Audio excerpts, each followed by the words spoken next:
Hello, and welcome to the Patterson Companies, Inc. Fourth Quarter Fiscal 2023 Earnings Conference Call. All lines have been placed on mute to prevent any background noise. After the speaker's remarks, there will be a question and answer session. If you would like to ask a question during this time, simply press star 1 on your telephone keypad. If you would like to withdraw your question, again press the star 1. I will now turn the conference over to John Wright, Vice President of Investor Relations. Please go ahead. Thank you, operator. Good morning, everyone, and thank you for participating in Patterson Companies' Fiscal 2023 Fourth Quarter and Full Year Conference Call. Joining me today are Patterson President and Chief Executive Officer Don Zurbay and Patterson Chief Financial Officer Kevin Barry. After a review of our results and outlook by management, we will open the call to your questions. Before we begin, let me remind you that certain statements made during this conference call are forward-looking in nature and subject to certain risks and uncertainties.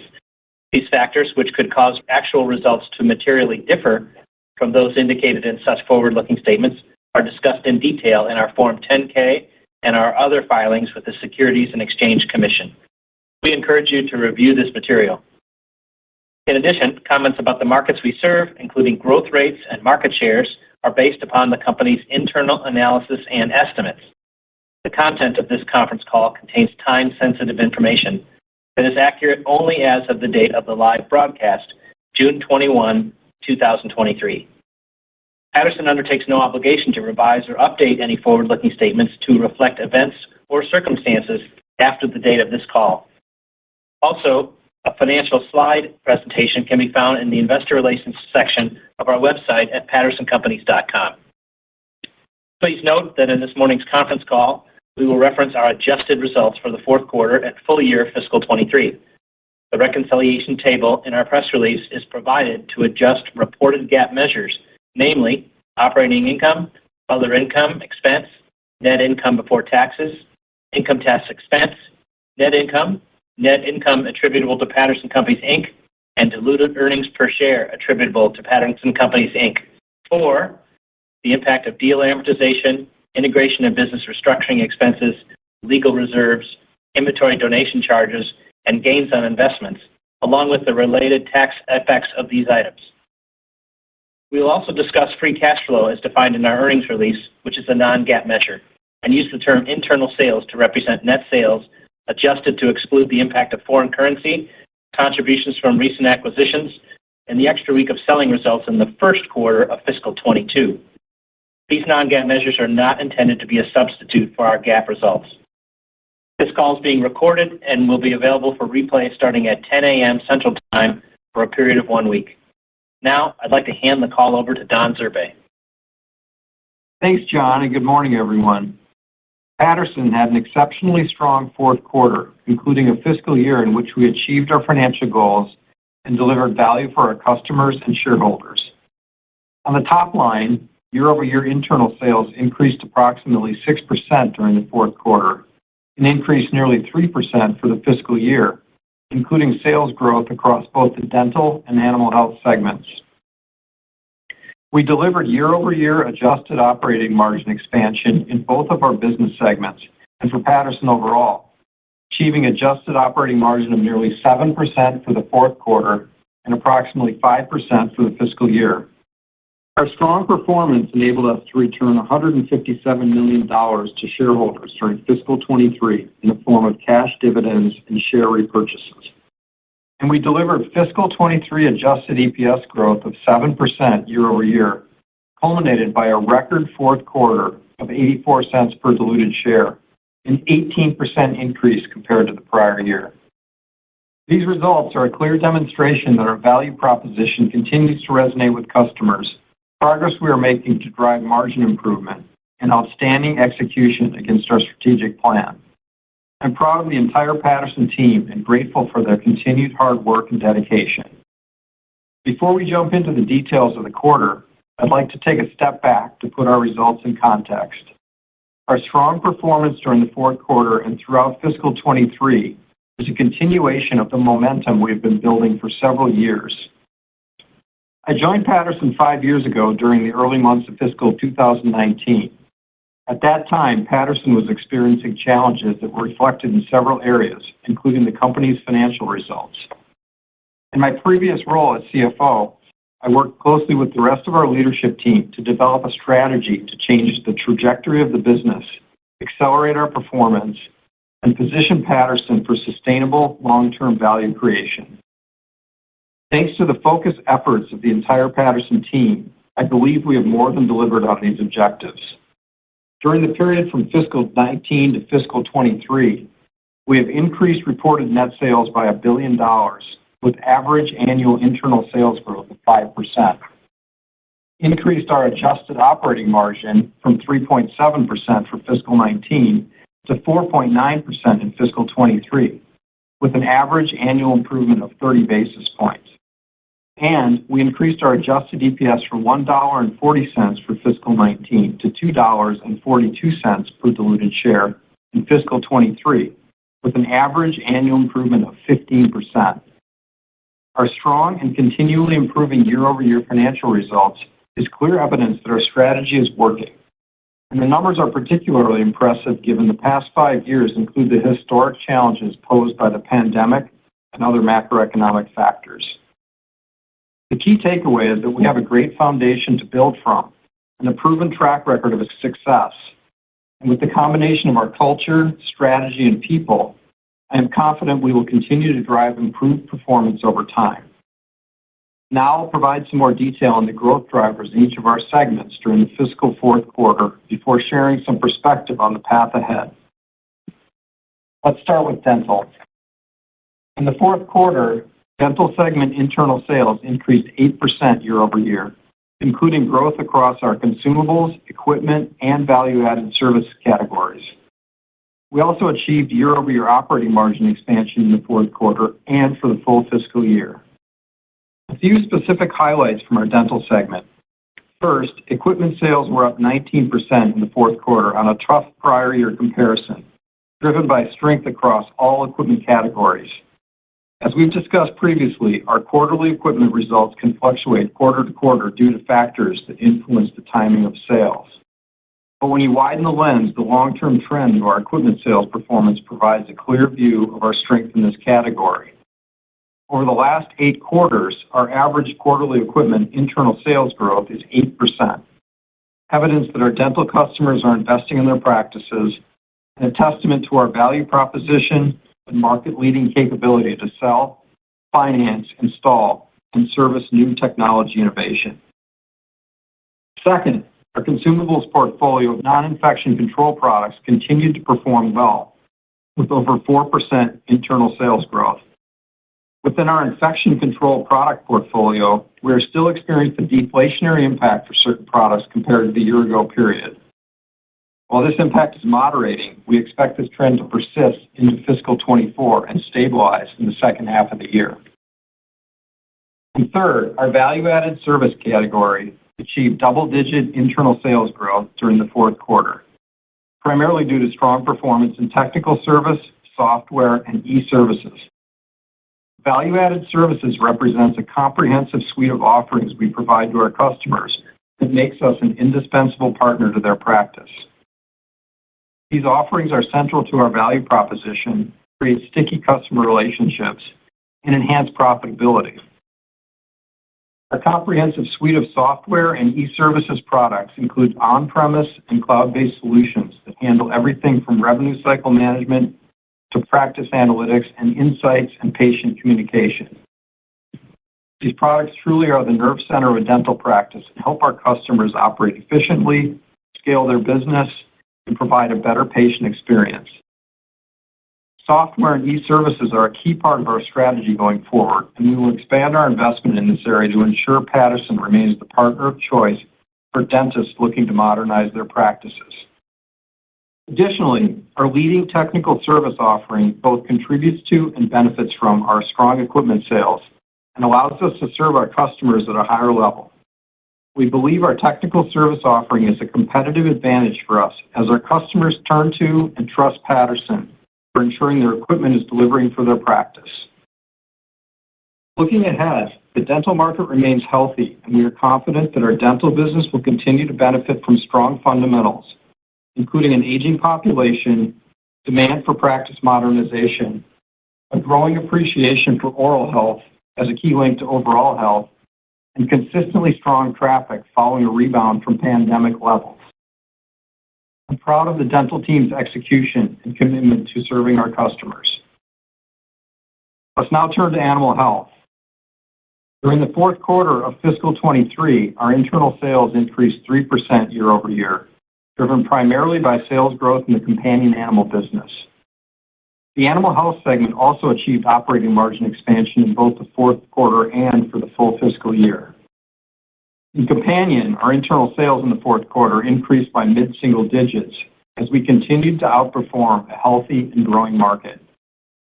This sustained growth demonstrates the successful continued execution of our plan, including excellent performance from our internal and external sales teams, operational discipline, and our value-added consultative approach. On the production animal side, fourth quarter internal sales decreased nearly 1% year over year from the impact of certain market headwinds, including the drought impact on cattle herds and antibiotic pricing pressure that we've discussed previously. Despite these challenges, Patterson delivered low single-digit internal sales growth for the full fiscal year as we benefited from the depth of our offerings and omni-channel presence. Patterson is well positioned to navigate different market cycles because of our comprehensive solutions for diverse customers across a wide range of animal species. Across the animal health segment, our value-added services category delivered double-digit growth during the fourth quarter and for the full fiscal year, largely attributed to strong sales of our software solutions and equipment service. Similar to our dental business, we offer a robust software portfolio to our veterinary customers that provides them with critical infrastructure to manage and execute their daily workflows. We remain focused on positioning Patterson Animal Health as the leading provider of technology, software, data insights, services, and products to the animal health industry. As we enter fiscal 2024 with momentum across the business, I want to take a few minutes to touch on our key areas of focus going forward. We continue to execute and refine our overall strategy, which is designed to achieve 4 core objectives. First, drive revenue growth above the current end market growth rates. Second, build upon the progress we've made to enhance our margin performance. Third, continually evolve our products, channels, and services to best serve the customers in our end markets. And fourth, improve efficiency and optimization. This objective includes a rigorous focus on cost discipline, as well as targeted investments to leverage best practices and advance operational excellence across the entire enterprise. Patterson is well positioned to achieve these objectives, and our team is aligned around several initiatives that build upon our momentum and advance our strategic goals. I'd like to highlight a few of the key areas of focus in the year ahead, which includes expanding our investments in strategic growth opportunities like software and value-added services. There has been a growing demand among our customers and vendors for tightly integrated software, technology, and actionable data and insights to drive top and bottom line growth and compete more effectively. As we've discussed today, Patterson already offers a robust suite of software solutions in both our dental and animal health segments. But we believe the opportunity for growth within software remains significant. As we move forward, we are expanding our investment in our existing solutions to better leverage our strong foundation, add to our capabilities, and address evolving customer preferences. Beyond software, we are also focused on expanding our value-added services more broadly. Customers are increasingly turning to partners like Patterson to address their essential business needs and ease their administrative burden. Value-added services have been an important and differentiating category at Patterson for some time. However, I believe we can achieve more in this area, and it will remain a top priority. Importantly, our comprehensive value-added services offerings are central to the value proposition of our core distribution categories and drive sales across consumables and equipment. While we expand investments in key areas, we are also focusing on adapting our business to meet evolving industry dynamics. As our customers' needs change, we will adapt to meet them where they are and exceed their expectations, including a continued focus on product and channel optimization to ensure our go-to-market approach is designed to best serve and strengthen the people who keep us and our animals healthy. To meet these changing expectations, we must also be willing to drive greater efficiencies within all areas of our organization. Across the business, we are committed to expanding our best practices, managing our expenses, and leveraging common platforms and eliminating redundancies. Taken together, our strategic areas of focus build upon our strong foundation and success over the past several years to further distinguish our market position and drive enhanced growth, profitability, and value creation over the long term. Our strategy is reflected in the fiscal 24 adjusted earnings guidance range of $2.45 to $2.55 per diluted share that we initiated today. This guidance accounts for our plans to invest behind strategic growth opportunities, as well as our commitment to deliver year-over-year internal sales growth and adjusted operating margin expansion for the total company and across both our dental and animal health segments. Now I'll turn the call over to Kevin Barry to provide more detail on our financial results. Thank you, Don, and good morning, everyone. In my prepared remarks, I will cover the financial results for our fourth quarter of fiscal 23, which ended on April 29th, 2023, as well as our full year results for fiscal 23. I will also discuss our fiscal 24 earnings guidance we issued this morning, along with several modeling assumptions related to the financial outlook for the next fiscal year. Consolidated reported sales for Patterson Companies in our fiscal 23 fourth quarter were $1.7 billion, an increase of 5.0% versus the fourth quarter 1 year ago. Internal sales for the fourth quarter of fiscal 23, which are adjusted for the effects of currency translation and contributions from recent acquisitions, increased 5.7% compared to the same period last fiscal year. For the full year of fiscal 23, consolidated reported sales for Patterson Companies were $6.5 billion, a decrease of 0.4% versus the same period 1 year ago. Internal sales for fiscal 23, which are adjusted for the effects of currency translations, contributions from recent acquisitions, and the extra week of selling results in the first quarter of fiscal 2022, increased 2.9% compared to fiscal 2022. Our fourth quarter fiscal 23 gross margin was 22.6%, an increase of 140 basis points compared to the prior year. Our gross margin in the fourth quarter of fiscal 23 was negatively impacted by 10 basis points by the mark-to-market accounting adjustment from rising interest rates on our equipment financing portfolio. Any positive or negative impact related to our equipment financing portfolio is nearly offset by our corresponding hedging instrument, which is reflected in the interest and other expense line on our P&L. So the net result has a minimal impact on our adjusted earnings per share. If you recall, this dynamic also occurred in the fourth quarter of last fiscal year, when the negative impact of the mark-to-market accounting calculation was 50 basis points. When normalizing for mark-to-market accounting adjustments in both periods, our gross margin rate in the fourth quarter of fiscal 23 is 100 basis points higher than the fourth quarter of fiscal 22. Remember, the accounting impact of the mark-to-market adjustment impacts our total company gross margin, but not the gross margin within our business segment.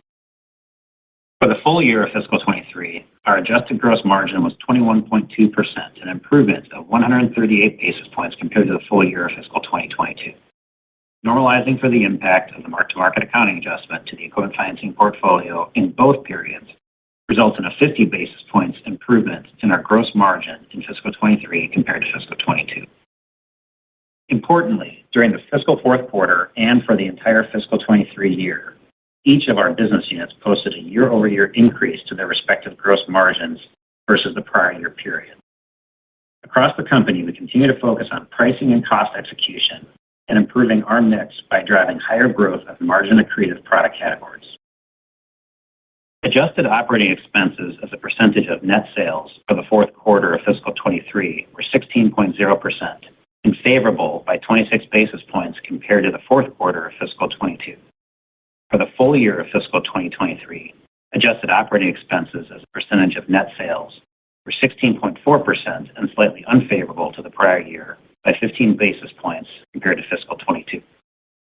In the fourth quarter of fiscal 23, our consolidated adjusted operating margin was 6.7%, an increase of 166 basis points compared to the fourth quarter of last year. For the full year fiscal 23, our consolidated adjusted operating margin was 4.9%, an improvement of 48 basis points over the prior fiscal year. Again, when normalizing for the accounting impact of the mark-to-market adjustment in both periods related to gross margin, our consolidated adjusted operating margin for the fourth quarter of fiscal 23 expanded by 110 basis points compared to the fourth quarter of fiscal 22. And for the full year of fiscal 23, consolidated operating margin expanded by 40 basis points over the full year of fiscal 22. I'm proud of our team's efforts to deliver on our commitment to drive operating margin expansion in each of our business segments and for the total company in fiscal 23.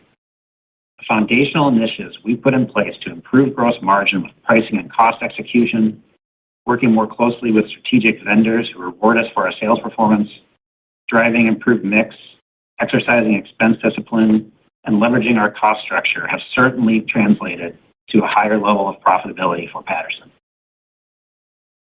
Our adjusted tax rate for the fourth quarter of fiscal 23 was 24.4%, an increase of 140 basis points compared to the prior year. For the full year of fiscal 23, our adjusted tax rate was 23.6%, a decrease of 20 basis points compared to full year fiscal 22. Reported net income attributable to Patterson Companies, Inc. for the fourth quarter of fiscal 23 was $75 million, or 77 cents per diluted share. This compares to reported net income in the fourth quarter of last year of $63.9 million, or 65 cents per diluted share. Adjusted net income attributable to Patterson Companies in the fourth quarter of fiscal 23, which excludes deal amortization and gains on investments, was $82.4 million, or 84 cents per diluted share, a record quarter for Patterson. This compares to $70.4 million, or 71 cents per diluted share in the fourth quarter of fiscal 22. This 18% year-over-year increase in adjusted earnings per diluted share for the fourth quarter is primarily due to increased sales of dental equipment and value-added services, as well as operating margin expansion in both business segments. Both reported and adjusted net income in the fiscal 2023 fourth quarter contained a one-time gain of $3.6 million, or 3 cents per diluted share, related to the sale of a real estate asset. For the full year of fiscal 23, reported net income attributable to Patterson Companies, Inc. was $207.6 million, or $2.12 per diluted share, compared to $203.2 million, or $2.06 per diluted share in fiscal 2022. Adjusted net income attributable to Patterson Companies, Inc. in fiscal 23, which excludes deal amortization, integration and business restructuring expenses, legal reserves, inventory donation charges, and gains on investments, totaled $236.4 million, or $2.42 per diluted share, compared to $223.7 million, or $2.27 per diluted share in the prior fiscal year. Now let's turn to our business segments, starting with our dental business. In the fourth quarter of fiscal 23, internal sales for our dental business increased 8.0% compared to the fourth quarter of fiscal 22.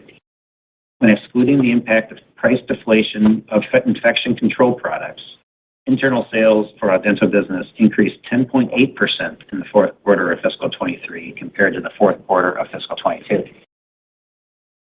Internal sales of dental consumables in the fourth quarter increased 0.3% compared to 1 year ago, and again were impacted by the continued moderation of infection control products compared to the pandemic-related performance last year. Internal sales of non-infection control products increased 4.4% in the fiscal fourth quarter compared to the year-ago period. For the full year of fiscal 23, internal sales of consumables declined by 2.1% due to the price deflation of PPE products during the year. Excluding the impact of these products, dental consumables increased by 3.1% in fiscal 23 compared to fiscal 22. In the fourth quarter of fiscal 23, internal sales of dental equipment increased 19.2% compared to the fourth quarter of fiscal 22, with strong growth across all product categories. Our sales team drove equipment demand to finish our fiscal 23 with strong momentum as dental customers continue to invest to maintain and improve their practices or open additional offices. For the full year of fiscal 23, internal sales of dental equipment increased 4.9% over fiscal 22. Internal sales of value-added services in the fourth quarter of fiscal 23 increased 13.4% over the prior year period, led by solid year-over-year performance of our technical service team and continued growth of our software and e-services business. Value-added services represent the entire suite of offerings we provide to our customers that help make us an indispensable partner to their practice, and these valuable offerings are also mixed favorable to our P&L. For the full year of fiscal 23, internal sales of value-added services increased 8.1% compared to fiscal 22. Adjusted operating margins in dental were 12.1% in the fiscal fourth quarter, and a 205 basis point improvement over the prior year period. This operating margin performance in the fourth quarter of fiscal 23 reflects the continued efforts of our dental team to improve gross margins through driving higher growth of margin accretive products, as well as exercising continued expense discipline to deliver operating margin expansion in the fiscal fourth quarter of fiscal 23. In addition, the dental operating margin contained a one-time gain of $3.6 million related to the sale of a real estate asset in the fourth quarter. For the full year of fiscal 23, adjusted operating margins in our dental business were 10.0%, a 65 basis point improvement over the prior fiscal year. Now let's move on to our animal health segment. In the fourth quarter of fiscal 23, internal sales for our animal health business increased 3.2% compared to the same period 1 year ago. For the full year of fiscal 23, internal sales for our animal health business were up 3.4% compared to fiscal year 2022. Internal sales for our companion animal business in the fourth quarter of fiscal 23 increased 6.7% compared to the prior year. For the full year of fiscal 23, internal sales in our companion animal business increased 5.3% compared to fiscal 22. Internal sales for our production animal business in the fourth quarter of fiscal 23 decreased by 0.7% compared to the same period 1 year ago. For the full year of fiscal 23, internal sales in our production animal business increased 1.2% compared to fiscal 22. Adjusted operating margins in our animal health segment in the fiscal fourth quarter were 5.5%, an increase of 57 basis points from the prior year. For the full year of fiscal 23, adjusted operating margins in our animal health segment were 4.2%, which represents 36 basis points of margin expansion compared to fiscal 2022. Our animal health team continues to drive business with strategic manufacturing partners who value our ability to increase sales while also exercising expense discipline as our animal health team delivered operating margin expansion for the fourth quarter of fiscal 23 and for the full year of fiscal 23. Now, let me cover free cash flow and capital allocation. During fiscal 23, our free cash flow declined by $14.4 million compared to the same period 1 year ago. This was primarily due to an increased level of capital spending in fiscal 23, as well as a slightly higher level of receivables related to the strong sales month we had in April. Now turning to capital allocation. We continue to execute on our strategy to return cash to our shareholders. In the fourth quarter of fiscal 23, we declared a quarterly cash dividend of 26 cents per diluted share, which is then paid at the beginning of the first quarter of fiscal 24. Also in the fourth quarter of fiscal 23, the company repurchased approximately 1.5 million shares of stock. During fiscal 23, Patterson Companies returned $156.8 million of cash to shareholders in the form of dividends and share repurchases. Let me conclude with our financial outlook for fiscal 24. This morning, we issued a GAAP earnings guidance range for fiscal 24 of $2.14 to $2.24 per diluted share, and an adjusted earnings guidance range of $2.45 to $2.55 per diluted share. For modeling purposes, let me highlight a few additional items to consider as you think about our guidance for fiscal 24. First, as mentioned earlier, our fiscal 2023 adjusted EPS of $2.42 benefited from a one-time gain related to the sale of a real estate asset, which represented approximately 3 cents of adjusted EPS. Second, we are modeling low to mid-single-digit revenue growth in fiscal 24. This is inclusive of some continued deflation of PPE products compared to the pricing of these products during fiscal 23. We are also modeling operating margin expansion for both business units and the total business. Third, as Don noted, our guidance reflects expanded investments to further develop and grow our software and value-added services capabilities. Fourth, we are modeling a higher overall tax rate of approximately 25%. This is higher than where we finished fiscal 23 due to increased tax rates in the UK and other adjustments to our tax expense. And finally, we expect to face additional headwinds in fiscal 24 regarding higher interest rates on our variable rate debt. If you exclude the one-time 3-cent per share benefit associated with the sale of the real estate asset from our fiscal 23 adjusted EPS performance, our fiscal 2024 adjusted EPS guidance range of $2.45 to $2.55 per diluted share implies 5% year-over-year growth at the midpoint and 7% year-over-year growth at the top end of our range. And now I will turn the call back over to Don for some additional comments. Thanks, Kevin. Before we open it up for Q&A, I'd like to reiterate a few key takeaways from our call this morning. Patterson had an exceptionally strong fourth quarter, including a fiscal year in which we achieved our financial goals of delivering year-over-year sales growth and adjusted operating margin expansion.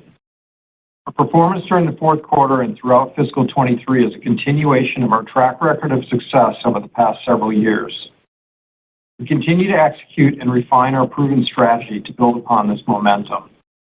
And we are well positioned to drive enhanced growth, profitability, and value creation over the long term.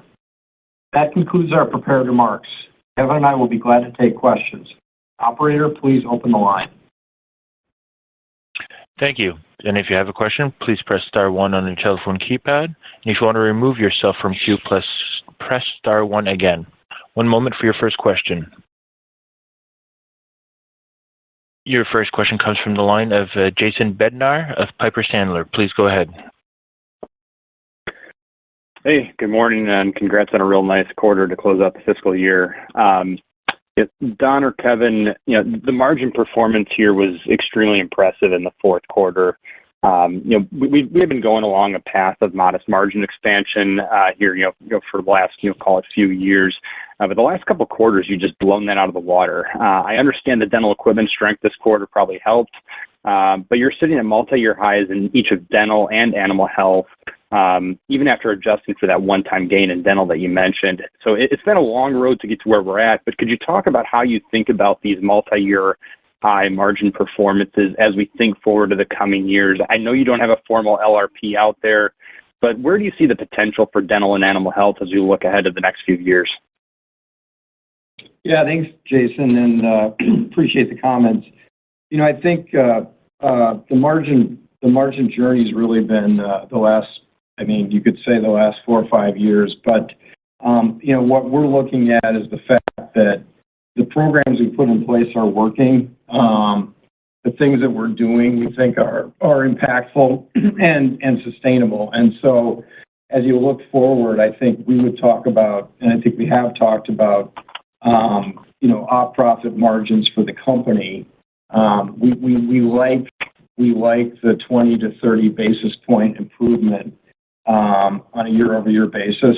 That could go up or down, and certainly as we make some investment decisions, that could impact that. But we're committed to operating profit improvement in both of the business units and the overall company. And that's a drumbeat that's constant here. We work really hard. There's a lot of programs in place. And the focus, as I mentioned, when we talk about those programs, are sustainable programs. So, I don't know if maybe, Kevin, if you have any additional comments or thoughts on some specific things that you might mention, but we're pretty pleased with it. We're not surprised by it, and more importantly, we're excited about what that looks like going forward. Yeah, Jason, I think the strength this year and this quarter, it really starts with the gross margin performance, and that speaks to some of these internal initiatives and focus areas that we've implemented around our mix of products, our efficiencies in our distribution network, our ability to drive that gross margin line really helps. And I think what's also, long-term for us too, is we feel like we've got a cost base that we can leverage. So as we're out, winning with our customers and driving that top line, we feel really good that, we can get some leverage over our operating expenses with how we're operating today. That's going to allow us to both reinvest in the business as we need to, but also continue that margin expansion journey we're on. Okay, great. That's helpful, and sounds like a lot of sustainability there. The dental equipment strength was probably the other big outlier in the quarter, at least to me. Seems like a nice improvement in demand and tone from you all regarding just overall demand across the portfolio. How much of this is real time and therefore an improvement in demand trends from what we've seen across the last couple quarters versus how much has been maybe a clearing of demand backlog that's been in place? So anything you can share on the order book exiting the quarter and maybe your confidence in seeing dental equipment sales grow in fiscal 24 within that low to mid-single digit company-wide revenue guide you gave today? Thank you. Yeah, I think you'd have to look at both things, really. I mean, certainly the second half of our year, particularly the fourth quarter, just given the cadence of some of the things we do, shows strength. So there's always a little bit of a second half bias. There's probably some clearing of the backlog. I think the most important thing, though, and if you go back here, equipment's lumpy. It was a very good quarter. We're not going to minimize it because we know what's behind it, and it was across the whole equipment portfolio. But I look back and we've talked about this before. 3-month increments are important, but in equipment particularly, I think you look back over longer periods of time, and I'm particularly proud of 8% growth average over the last 8 quarters. I think that really smooths out all the things you're talking about and kind of gives you a good snapshot of what we're doing. We think that's above the market growth. We think it's our, it shows kind of our advantage that we have in this area, and kind of the full suite of products and really the life cycle management that we use when we talk to our customers about equipment sales. So, I think a little of all that, but again, I think, kind of step back and say, how are we doing? We're doing better than the market, and we're pretty proud of that.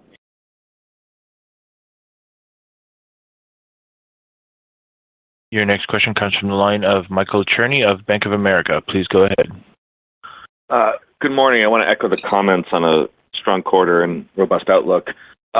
Maybe a 2-part question, kind of interlocked, but you mentioned some of the dynamics regarding the pricing on PPE. Can you give us a sense, aside from that, about any variations to either the up or downside you expect over the course of the year? And I guess alongside that as well, any dynamics either quarterly or at least from a total perspective of the magnitude of some of the innovation investments that you'll be making? Maybe I'll let Kevin kind of walk through a little of that, as much as we're going to share here. Yeah, I think, on the PPE dynamics, Michael, what we expect going forward is we're starting to see the prices of that basket of products stabilize.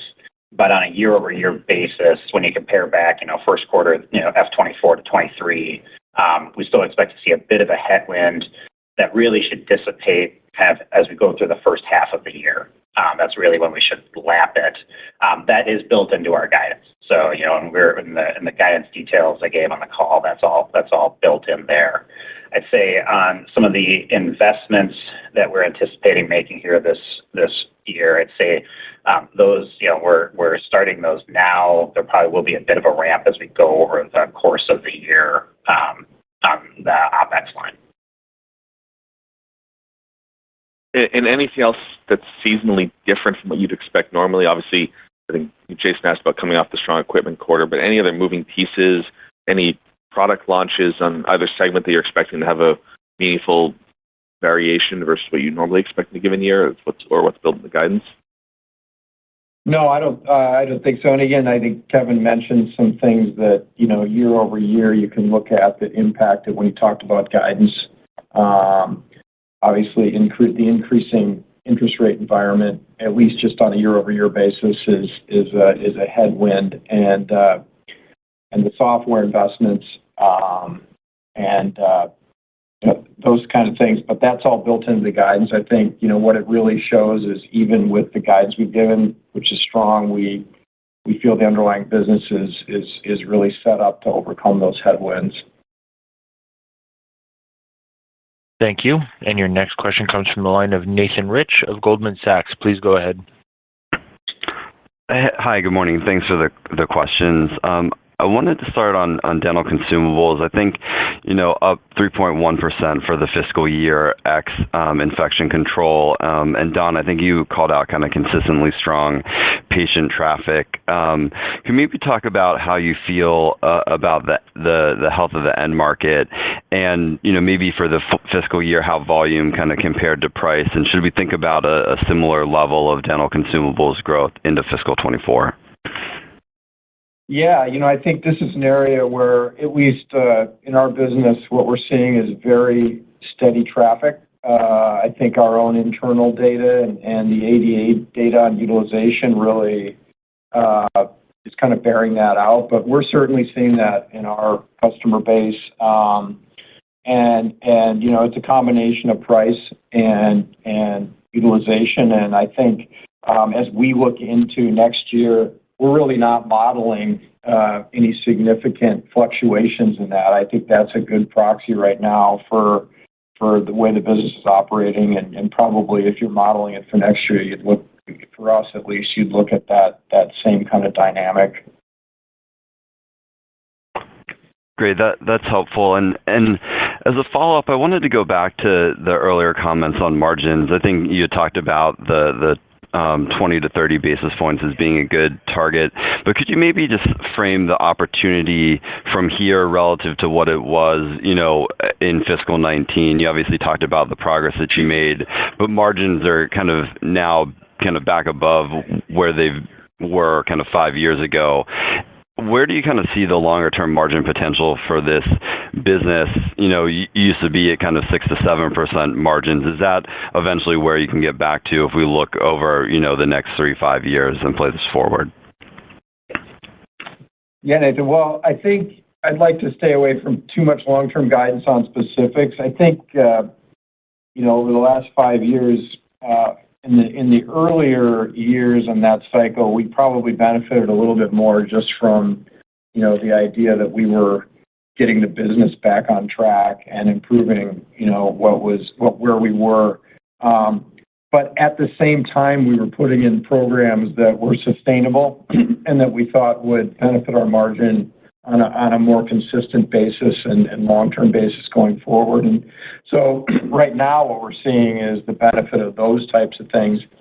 And again, when we look at this and we really think through margin initiatives, we're thinking through it from the standpoint of not a one-time or short-term basis, but really what's a long-term sustainable program. And so, for me, as I look forward and we kind of talk about future, I would say for our horizon, for the foreseeable future, we're looking at that, again, at that 20 to 30 basis point improvement each year.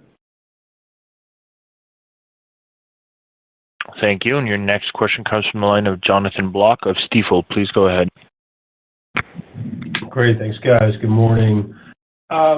Just the first one, maybe just in light of some of the recent news from other companies, can you talk to trends throughout, the most recent quarter? And Kevin, if I heard you correctly, you might have touched on it a little bit regarding the AR comments. It seems like April was strong. Is that correct? How did that sort of continue into May? And then importantly, what are you extrapolating when we think about the full year guidance? If the recent trends were strong April into May, is it a continuation in the recent guide, or did you build in any conservatism around that? Thanks. Yeah, I think talking about the dental market specifically, I'd probably just reiterate what Don said. We're just seeing very steady, end market patient traffic, and for us, we start with kind of our consumables business, our value-added services business. I think that's been steady throughout the fourth quarter. Like Don said, we see that being fairly consistent as we look forward. Equipment, we did have a stronger equipment quarter. That was more back-ended in the quarter for us. But again, I think, we have, as we look forward, we saw strength across all the subcategories within equipment, which again, to us, speaks to the health of the end market. Dentists continue to invest in their practices, whether through expansion or optimizing within the practice they have with new technology. And that's the strength of ours. And so as we look forward, we're going to continue to work with those dentists and make sure that we're meeting them where they need to go with the products that we offer. So I see those dynamics continuing as we go into F24 here, John. Okay, fair enough. Thanks for that. And then maybe just to pivot, from dental to animal health. Animal health had solid results, and it seems like companion continues to lead the charge. But if I look at the companion animal numbers, if I've got it right, it looks like the fourth straight quarter of the 2-year stacked decelerating, by a decent clip, right? I mean, from like the crazy levels of, call it mid-30s to low double digits more recently. Maybe if you could just talk to the companion animal market, the amount of resiliency, and then, what your rough expectations are going into fiscal 24, again, most specific to companion. Thanks, guys. Okay. Yeah. Well, thanks, John. I think you're right. Look, over that period of time that you're referencing, there definitely has been moderation. You kind of talk about all the dynamics of the pandemic and the other factors. What we're seeing right now is with that moderation, visits are down slightly, but spending's up. I think as people are bringing pets back to the vet, there's maybe a catch-up element as well. But I think, when we cut through it, again, we're in a healthy market. And I think from our data standpoint, we're outperforming the market. So, we're a market share gainer, and that's where we want to be, particularly. There'll be some movements in the market, but we think we're gaining share. Thank you. And your next question comes from the line of Jeff Johnson of Baird. Please go ahead. Thanks, guys. Good morning. I think most of my questions have been answered, but and you've used the word stability here a lot around the dental business, so I probably already know the answer to this question as well. But Don, when I think about the dental equipment business, notwithstanding your 8% growth over the last 8 quarters, I think over the last 6 months it's been 5% growth. Over the last 12 months it's been 5% growth. So is that a reasonably good with what you're seeing in the backlog and order trends?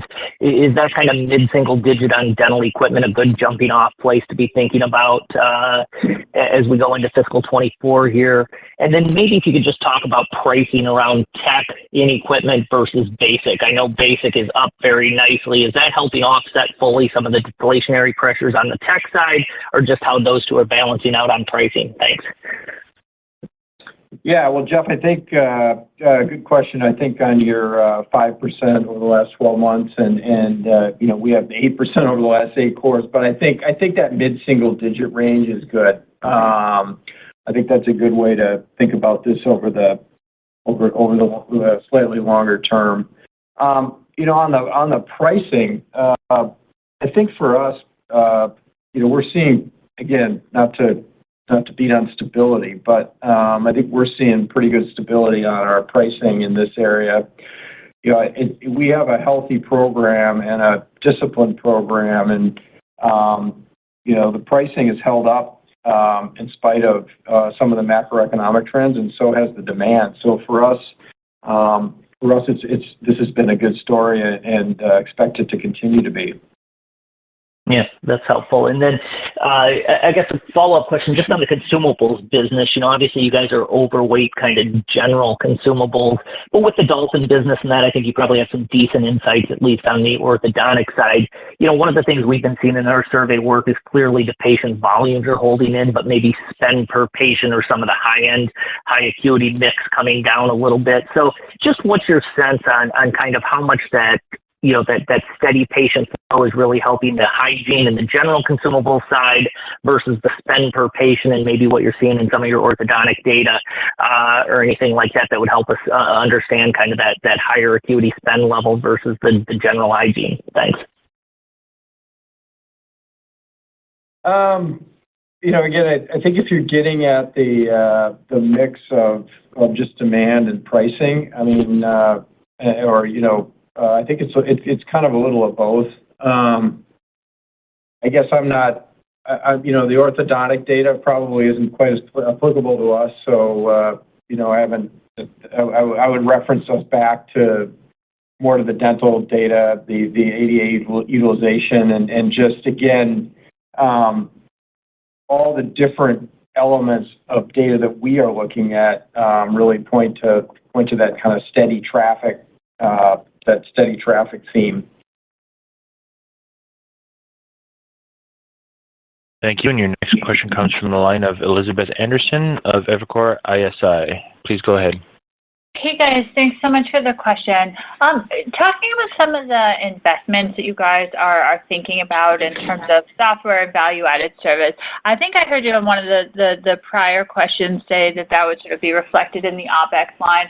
I guess I just wanted to A, confirm that, and B, I'd like to just sort of understand a little bit more if you have any sort of more details on specific areas, and then two, like, how do you think about that kind of buy versus build, or is that kind of it all in your calculation, or how do you guys think about that? Thanks.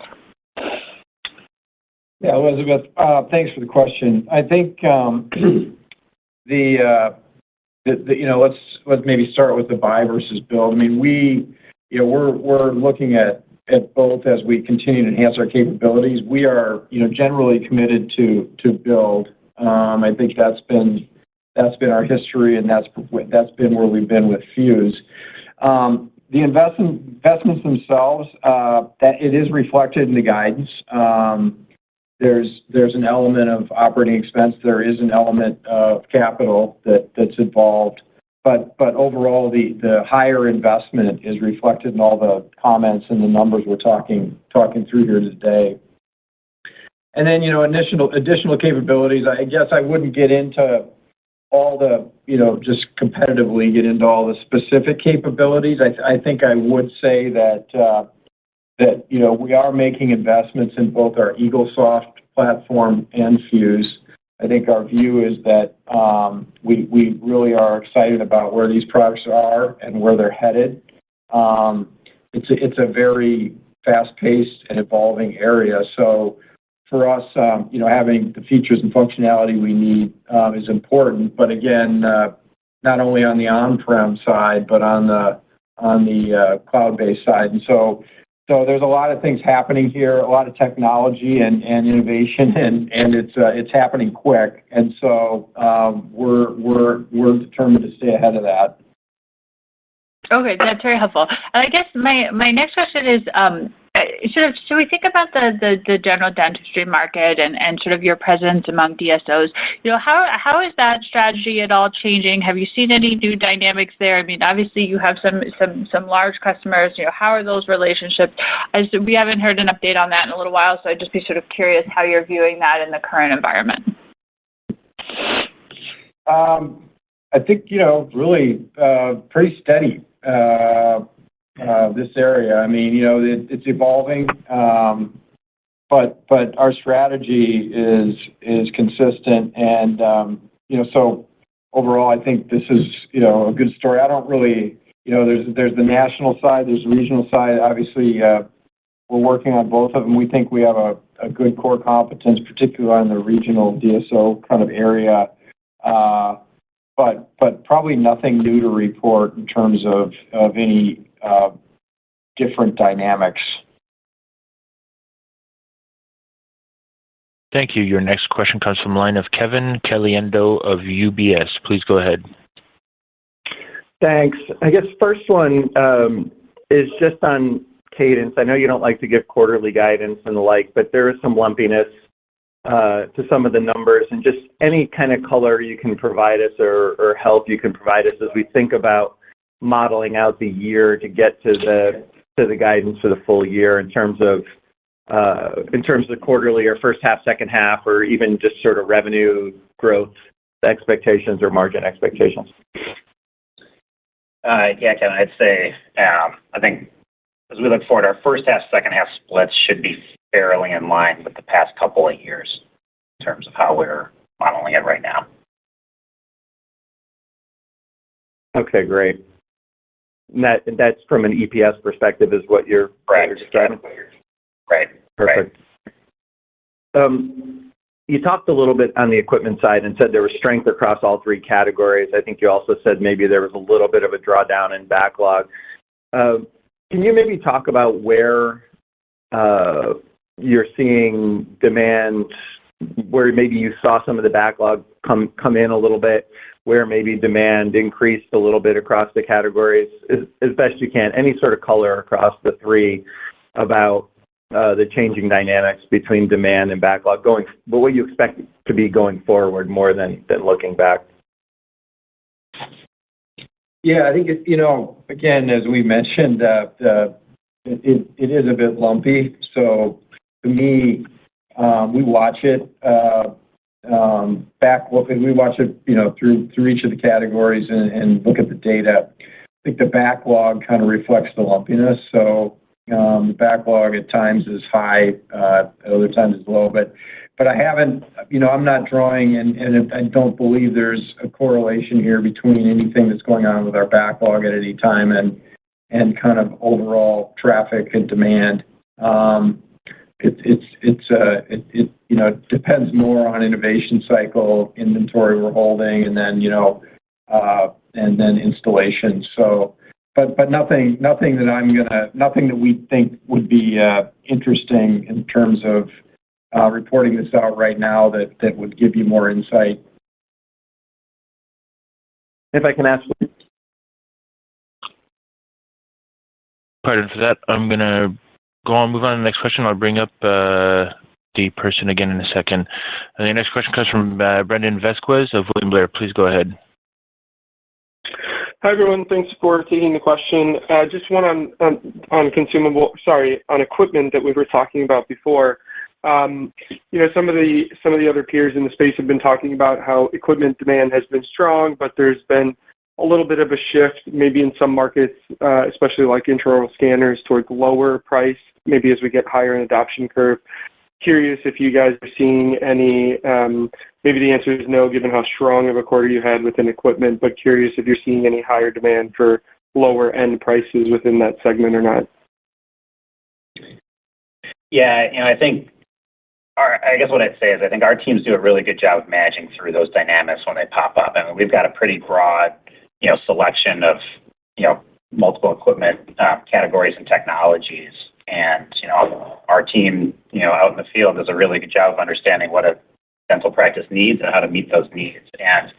And in most markets, as if there is price declines, you generally see, demand increase and adoption increase when those things happen. So I think that's what I'd say is, we benefit from, a really, skilled sales force that knows our customers and knows what's going to be a good match for them and a wide variety of products to meet those needs. Okay, great. Thanks. And then maybe my second question, looking back at the value-added services and software segment, another great quarter for you guys there. And, we asked a little bit earlier about what's in the pipeline, but maybe I'll ask that question slightly different. Is there any way you can frame the opportunity for us within value-added services and software? Maybe any figures like what % of your customers today are using your value-added services, or what kind of pocket share can you get incrementally from current customers? Anything like that, just helpful to understand the market. Thanks. Yeah, appreciate the question and definitely want to be helpful. Probably not going to give that level of data. It's something we track. I think maybe just, suffice it to say that this is a very important part of our product portfolio. It's a high margin part of our product portfolio, and a huge focus for us going forward. Again, kind of reflected in the additional investments we're going to make here. yeah, probably at this point, not going to give you too much of a breakdown. I think that it's a big addressable market for us. Thank you. And your last question comes from the line of A.J. Rice of Credit Suisse. Please go ahead. Thanks. Hi, everybody. Maybe a couple quick ones here. You mentioned a couple times the impact of the rising rate environment. I wondered, as you are looking at equipment financing and how your buyers are approaching the market, has that changed their willingness to finance equipment sales in any way? Are you seeing any changes or opportunities there? Yeah, AJ, I'd say we haven't seen a dramatic change in how much of our sales get financed. We've obviously adjusted our rates to reflect the higher rate environment, but we also we work closely with our manufacturer partners to drive smart promotions that can drive more demand, and sometimes those are in the financing area. And so we participate with them on some of those promotions that can help the ROI for a dentist as they look at the opportunity. Okay. And then maybe another sort of market-oriented question. There's been obviously a lot of discussion about the tightness of supply of dental hygienists and so forth, and you've also had some similar commentary in the veterinary space. We're seeing a little bit of easing in some other areas. Are you seeing in your underlying customer base easing in either of those areas, and is that having any impact on wait times to get appointments, or is that a potential help in the next year in your consumable side? Well, we're definitely aware there's some of those dynamics out there. It really has not shown up in the ADA data and on our data, and I think I go back to the comments on steady traffic. I think it's it's a challenge for dental offices. Don't get me wrong, but for us, again, for what we're seeing right now, that's not been a major factor. Anyway, that's our last question, and I thank everybody for their time today and interest in Patterson Companies, and we'll talk to you.